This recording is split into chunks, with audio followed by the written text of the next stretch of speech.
நிலா எல்லா வீட்டுக்குள்ளே இருக்கிற எல்லார்த்துக்கிட்டேயும் உண்மை சொல்லிடுறாங்க. நான் தான் டிவோர்ஸ்க்கு அப்ளை பண்ணேன், சோழன் மேலே எந்த தப்பும் இல்லை அப்படின்னு ஒத்துக்கிறாங்க. இதை பார்த்த வீட்டில் இருக்கிற எல்லோருக்கும் அதிர்ச்சி ஆயிடுது. நம்ம பல்லவனோட அழுகை தான் நிலா எப்படி சமாளிக்க போகிறாங்கன்னு தெரியல.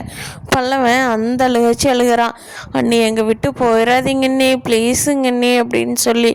பல்லவன் ஒரு குழந்தை மாதிரி கெஞ்சறதை பார்த்த நிலாவுக்கு மனசு மாறக்கூடிய வாய்ப்பு இருக்குது.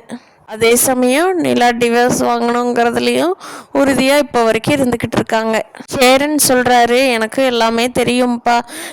பல்லவன்கிட்ட சொன்னால் ரொம்ப குழந்த மாதிரி பார்த்துட்ருக்கான் அண்ணியை, அதனால் அவங்ககிட்ட சொன்னால் ரொம்ப வருத்தப்படுவானேன்னு பல்லவங்கிட்டவும் உங்ககிட்டவும் மட்டும் சொல்லலை அப்படின்னு சொல்லி பாண்டியன்கிட்ட சேரன் சொல்லிகிட்டு இருக்காங்க. கேட்ட பாண்டியனுக்கு தான் ஒன்றொன்னா பழசெல்லாம் ஞாபகம் வருது. நம்ம அண்ணன் ஏன் இப்படி நடந்துக்கிட்டாரு, அவரை பற்றி தப்பாக நினச்சிட்டோமே, இவங்க 2 பேர்த்துக்குள்ளே பிரச்சனை இருக்கிறதுனால தான் அண்ணன் இப்படி நடந்துக்கிட்டாங்க. ஐயோ, நம்ம சேரண்ணன் இப்படி தப்பாக நினச்சிட்டோமே அப்படின்ட்டு சேரண்ணங்கிட்ட ரொம்ப மன்னிப்பு கேட்டு அதை கதறாரு. அண்ணன் என்ன மன்னிச்சிருங்கண்ணா, உங்களை போய் நான் தப்பாக நினச்சிட்டேனே அப்படின்னு சொல்லி. நிலா எல்லா உண்மையும் சொல்லிவிட்டு, நான் டிவோர்ஸ் வாங்க வரைக்கும் இங்கே தான் இருப்பேன், இப்போ தான் அப்ளை பண்ண போயிருக்கேன் அப்படின்னு சொல்லிடுறாங்க. இதை கேட்ட எல்லாரும் வருத்தத்தில் இருக்காங்க. அடுத்த நாள் நிலா இந்த சம்பவமெல்லாம் எதுவுமே நடக்காத மாதிரி கார்த்திகாவை எப்படி சேரனன்னு கல்யாணம் வைக்கலான்னு சொல்லி சோழன்கிட்ட போய் கேட்குறாங்க.